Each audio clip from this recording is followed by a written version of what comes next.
Good evening. The television and radio stations of the United States and their affiliated stations are proud to provide facilities. Nixon. In the election of 1860, Abraham Lincoln said the question was whether this nation could exist half slave or half free. In the election of 1960, and with the world around us, the question is whether the world will exist half slave or half free, whether it will move in the direction of freedom, in the direction of the road that we are taking, or whether it will move in the direction of slavery. I think it will depend in great measure upon what we do here in the United States, on the kind of society that we build, on the kind of strength that we maintain. We discussed tonight domestic issues, but I would not want that to be any implication to be given that this does not involve directly our struggle with Mr. Khrushchev for survival. Mr. Khrushchev is in New York, and he maintains the communist offensive throughout the world because of the productive power of the Soviet Union itself. The Chinese communists have always had a large population, but they are important and dangerous now because they are mounting a major effort within their own country. The kind of country we have here, the kind of society we have, the kind of strength we build in the United States will be the defense of freedom. If we do well here, if we meet our obligations, if we're moving ahead, then I think freedom will be secure around the world. If we fail, then freedom fails. Therefore, I think the question before the American people is, are we doing as much as we can do? Are we as strong as we should be? Are we as strong as we must be if we're going to maintain our independence? And if we're going to maintain and hold out the hand of friendship to those who look to us for assistance, to those who look to us for survival? I should make it very clear that I do not think we're doing enough, that I am not satisfied as an American with the progress that we're making. This is a great country, but I think it could be a greater country. And this is a powerful country, but I think it could be a more powerful country. I'm not satisfied to have 50% of our steel mill capacity unused. I'm not satisfied when the United States had last year the lowest rate of economic growth of any major industrialized society in the world, because economic growth means strength and vitality. It means we're able to sustain our defenses. It means we're able to meet our commitments abroad. I'm not satisfied when we have over $9 billion worth of food, some of it rotting, even though there is a hungry world, and even though 4 million Americans wait every month for a food package from the government, which averages 5 cents a day per individual. I saw cases in West Virginia, here in the United States, where children took home part of their school lunch in order to feed their families, because I don't think we're meeting our obligations towards these Americans. I'm not satisfied when the Soviet Union is turning out twice as many scientists and engineers as we are. I'm not satisfied when many of our teachers are inadequately paid, or when our children go to school part-time shifts. I think we should have an educational system second to none. I'm not satisfied when I see men like Jimmy Hoffa in charge of the largest union in the United States, still free. I'm not satisfied when we are failing to develop the natural resources of the United States to the fullest. Here in the United States, which developed the Tennessee Valley and which built the Grand Coulee and the other dams in the northwest United States, at the present rate of hydropower production, and that is the hallmark of an industrialized society, the Soviet Union by 1975 will be producing more power than we are.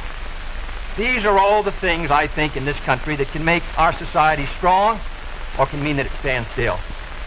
I'm not satisfied until every American enjoys his full constitutional rights. If a Negro baby is born, and this is true also of Puerto Ricans and Mexicans in some of our cities, he has about 1/2 as much chance to get through high school as a white baby. He has 1/3 as much chance to get through college as a white student. He has about 1/3 as much chance to be a professional man, about 1/2 as much chance to own a house. He has about 4 times as much chance that he'll be out of work in his life as the white baby. I think we can do better. I don't want the talents of any American to go to waste. I know that there are those who say that we want to turn everything over to the government. I don't at all. I want the individuals to meet their responsibility. And I want the states to meet their responsibility. but I think there is also a national responsibility. The argument has been used against every piece of social legislation in the last 25 years. The people of the United States individually could not have developed the Tennessee Valley. Collectively, they could have. A cotton farmer in Georgia, or a peanut farmer, or a dairy farmer in Wisconsin or Minnesota, he cannot protect himself against the forces of supply and demand in the marketplace, but working together in effective governmental programs, he can do so. 17 million Americans who live over 65 on an average Social Security check of about $78 a month. They're not able to sustain themselves individually, but they can sustain themselves through the Social Security system. I don't believe in big government, but I believe in effective governmental action. And I think that's the only way that the United States is going to maintain its freedom. It's the only way that we're going to move ahead. I think we can do a better job. I think we're going to have to do a better job if we are going to meet the responsibilities which time and events have placed upon us. We cannot turn the job over to anyone else. If the United States fails, then the whole cause of freedom fails. And I think it depends in great measure on what we do here in this country. The reason Franklin Roosevelt was a good neighbor in Latin America was because he was a good neighbor in the United States. Because they felt that the American society was moving again. I want us to recapture that image. I want people in Latin America and Africa and Asia to start to look to America, to see how we're doing things, to wonder what the President of the United States is doing, and not to look at Khrushchev or look at the Chinese communists. That is the obligation upon our generation. In 1933, Franklin Roosevelt said in his inaugural that this generation of Americans has a rendezvous with destiny. I think our generation of Americans has the same rendezvous. The question now is, can freedom be maintained under the most severe attack it has ever known? I think it can be. And I think in the final analysis, it depends upon what we do here. I think it's time America started moving again. And now the opening statement by Vice President Richard M. Nixon. Smith, Senator Kennedy, the things that Senator Kennedy has said, many of us can agree with. There is no question but that we cannot discuss our internal affairs in the United States without recognizing that they have a tremendous bearing on our international position. There is no question but that this nation cannot stand still because we are in a deadly competition. A competition not only with the men in the Kremlin, but the men in Peking. We're ahead in this competition, as Senator Kennedy, I think, has implied. But when you're in a race, the only way to stay ahead is to move ahead. And I subscribe completely to the spirit that Senator Kennedy has expressed tonight, the spirit that the United States should move ahead. Where then do we disagree? I think we disagree on the implication of his remarks tonight and on the statements that he has made on many occasions during his campaign to the effect that the United States has been standing still. We heard that later. Looking then to this problem of how the United States should move ahead and where the United States is moving, I think it is well that we take the advice of a very famous campaigner. Let's look at the record. Is the United States standing still? Is it true that this administration, as Senator Kennedy has charged, has been an administration of retreat, of defeat, of stagnation? Is it true that as far as this country is concerned, in the field of electric power, in all of the fields that he has mentioned, we have not been moving ahead? Well, we have a comparison that we can make. We have the record of the Truman administration of 7.5 years and the 7.5 years of the schools. We have built more schools in these last 7.5 years than we built in the previous 7.5, for that matter, in the previous 20 years. Let's take hydroelectric power. We have developed more hydroelectric power in these 7.5 years than was developed in any previous administration in history. Let us take hospitals. We find that more have been built in this administration than in the previous administration. The same is true of there's been more growth in this administration than in its predecessor. But let's not put it there. Let's put it in terms of the average family. What has happened to you? we find have gone up 5 times as much in the Eisenhower administration as they did in the Truman administration. What about the prices you pay? We find that the prices you pay went up 5 times as much in the Truman administration as they did in the Eisenhower administration. What's the net result of this? This means that the average family income went up 15% in the Eisenhower years as against 2% in the Truman years. Now, this is not standing still. But, good as this record is, may I emphasize, it isn't enough. A record is never something to stand on. It's something to build on. And in building on this record, I believe that we have the secret for progress. We know the way to progress. And I think, first of all, our own record proves that we know the way. Senator Kennedy has suggested that he believes he knows the way. I respect the sincerity with which he makes that suggestion. But on the other hand, when we look at the various programs that he offers, they do not seem to be new. They seem to be simply retreads of the programs of the Truman administration which preceded it. And I would suggest that during the course of the evening he might indicate those areas in which his programs are new, where they will mean more progress than we had then. What kind of programs are we for? We are for programs that will expand educational opportunities, that will give to all Americans their equal chance for education, for all of the things which are necessary and dear to the hearts of our people. We are for programs, in addition, which will see that our medical care for the aged is much better handled than it is at the present time. Here again, may I indicate that Senator Kennedy and I are not in agreement as to the aim. We both want to help the old people. We want to see that they do have adequate medical care. The question is the means. I think that the means that I advocate will reach that goal better than the means that he advocates.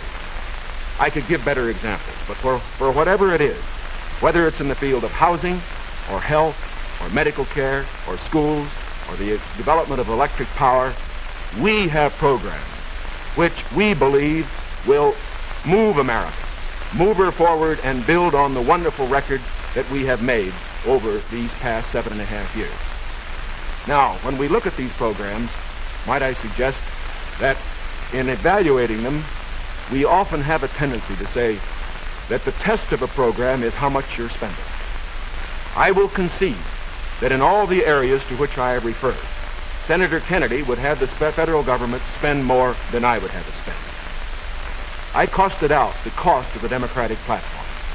It runs a minimum of $13.2 billion a year more than we are presently spending to a maximum of $18 billion a year more than we're presently spending. Now, the Republican platform will cost more, too. It will cost a minimum of $4 billion a year more, a maximum of $4.9 billion a year more than we're presently spending. Now, does this mean that his program is better than ours? Not at all.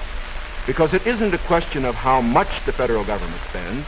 It isn't a question of which government does the most. It's a question of which administration does the right thing. And in our case, I do believe that our programs will stimulate the creative energies of 180 million free Americans. I believe the programs that Senator Kennedy advocates will have a tendency to stifle those creative energies. I believe, in other words, that his programs would lead to the stagnation of the motive power that we need in this country to get progress. The final point that I would like to make is this. Senator Kennedy has suggested in his speeches that we lack compassion for the poor, for the old, and for others that are unfortunate. Let us understand throughout this campaign that his motives and mine are sincere. I know what it means to be poor. I know what it means to see people who are unemployed. I know Senator Kennedy feels as deeply about these problems as I do. But our disagreement is not about the goals for America, but only about the means to reach those goals. Thank you, Mr. Nixon. That completes the opening statements, and now the candidates will answer questions or comment upon one another's answers to questions put by correspondents of the networks. The correspondents. I'm Sander Van Oker, NBC News. I'm Charles Warren, Mutual News. I'm Stuart Novin, CBS News. Bob Fleming, ABC News. The first question to Senator Kennedy from Mr. Fleming.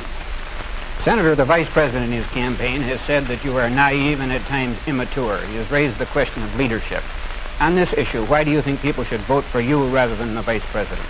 Well, the Vice President and I came to the Congress together in 1946. We both served in the Labor Committee. I've been there now for 14 years, the same period of time that he has, so that our experience in government is comparable. Secondly, I think the question is, what are the programs that we advocate? What is the party record that we lead? I come out of the Democratic Party, which in this century has produced Woodrow Wilson and Franklin Roosevelt and Harry Truman, and which supported and sustained these programs which I've discussed tonight. Mr. Nixon comes out of the Republican Party. He was nominated by it. And it is a fact that through most of these last 25 years, the Republican leadership has opposed federal aid for education, medical care for the aged, development of the Tennessee Valley, development of our natural resources. I think Mr. Nixon is an effective leader of his party. I hope he would grant me the same. The question before us is, which point of view and which party do we want to lead the United States? Mr. Nixon, would you like to comment on that statement? I have no comment. The next question, Mr. Novak. Mr. Vice President, your campaign stresses the value of your 8-year experience, and the question arises as to whether that experience was as an observer or as a participant or as an initiator of policy making. Would you tell us, please, specifically what major proposals you have made in the last... Difficult to cover them in 2.5 minutes. I would suggest that these proposals could be mentioned. First, after each of my foreign trips, I have made recommendations that have been adopted.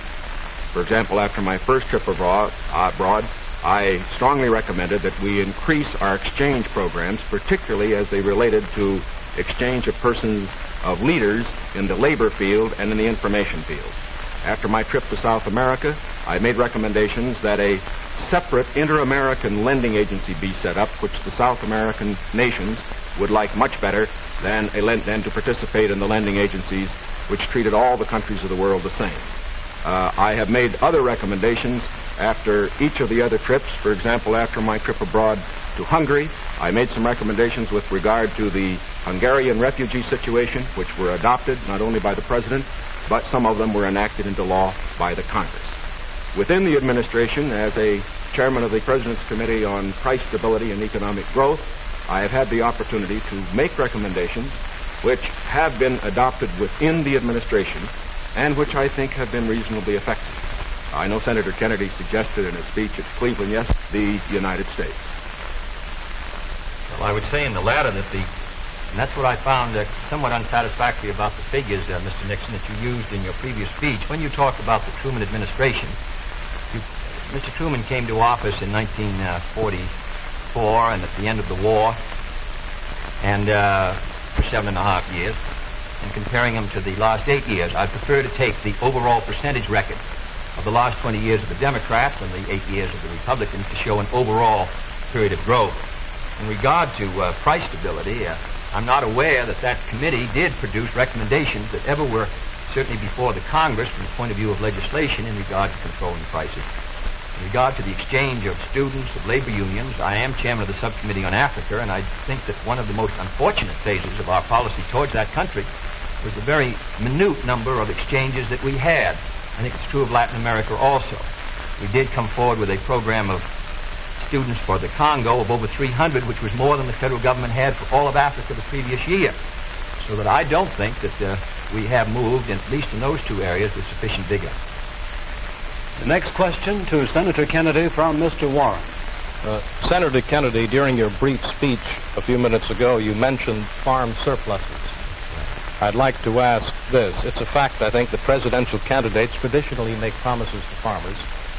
Lots of people, I think, don't understand why the government pays farmers for not producing certain crops, or paying farmers if they overproduce, for that matter.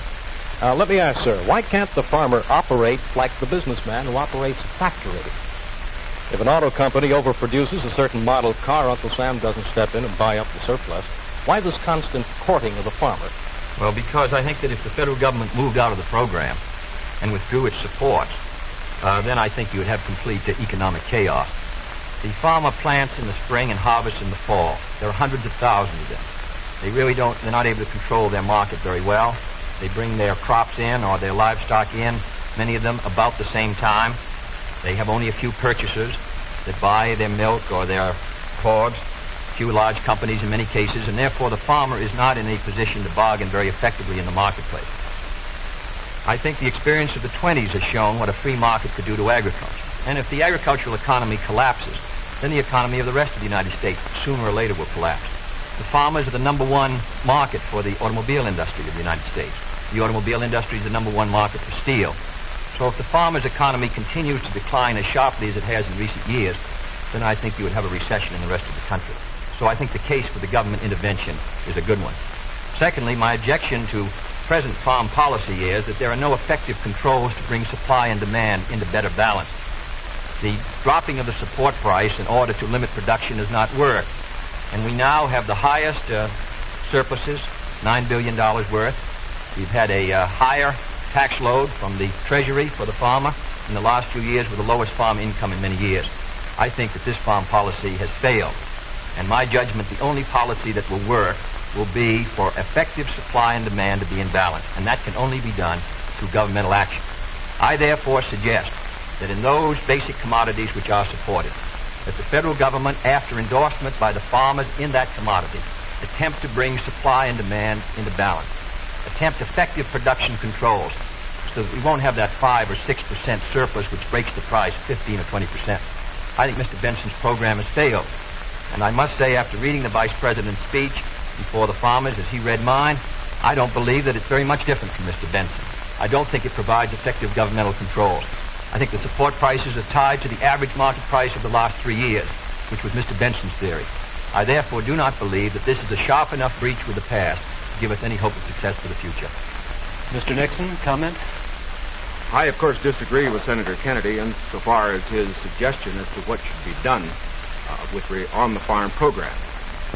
He has made the suggestion that what we need is to move in the direction of more government controls, a suggestion that would also mean raising prices that the consumers pay for products and imposing upon the farmers controls on acreage even far more than they have today.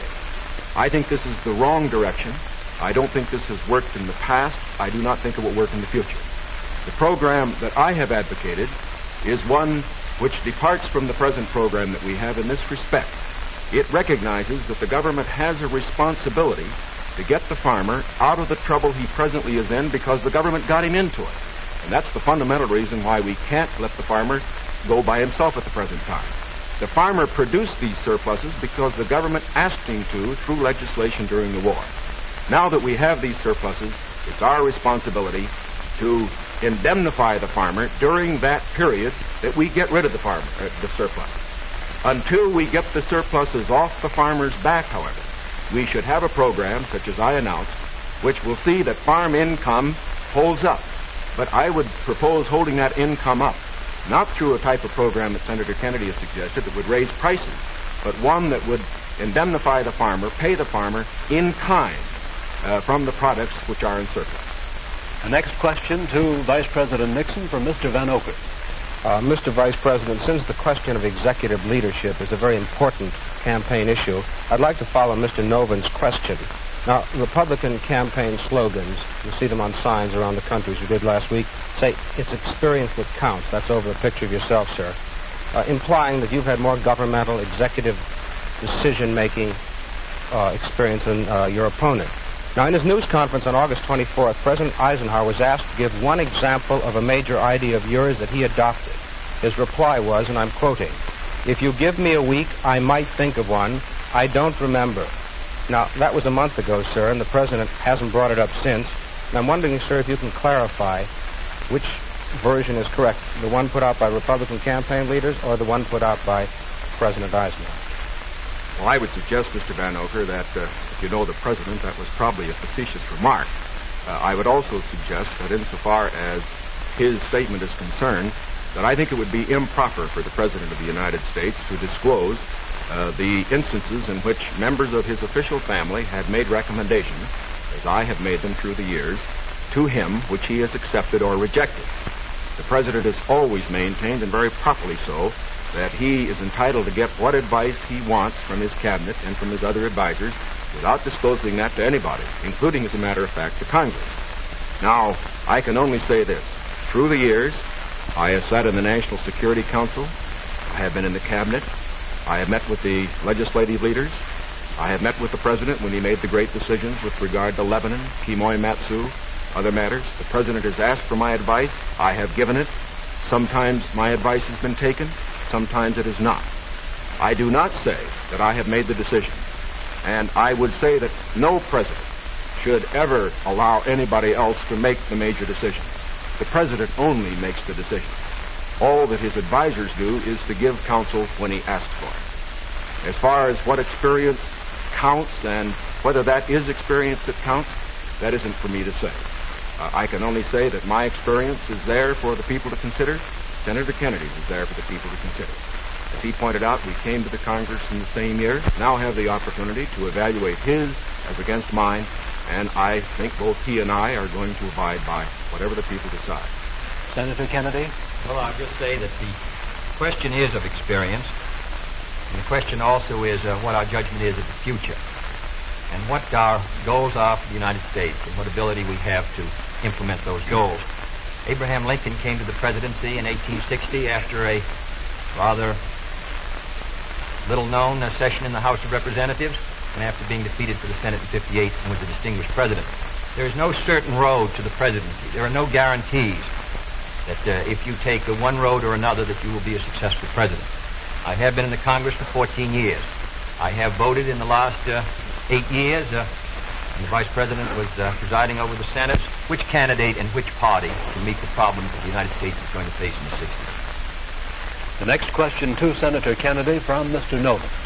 Senator Kennedy, in connection with these problems of the future that you speak of and the program that you enunciated earlier in your direct talk, you call for expanding some of the welfare programs for schools, for teacher salaries, medical care, and so forth, but you also call for reducing the federal debt. And I'm wondering how you, if you're president in January, would go about paying the bill for all this. Does this mean that I did not advocate reducing the federal debt because I don't believe that you're going to be able to reduce the federal debt very much in 1961, 2, or 3. I think you have heavy obligations which affect our security, which we're going to have to meet.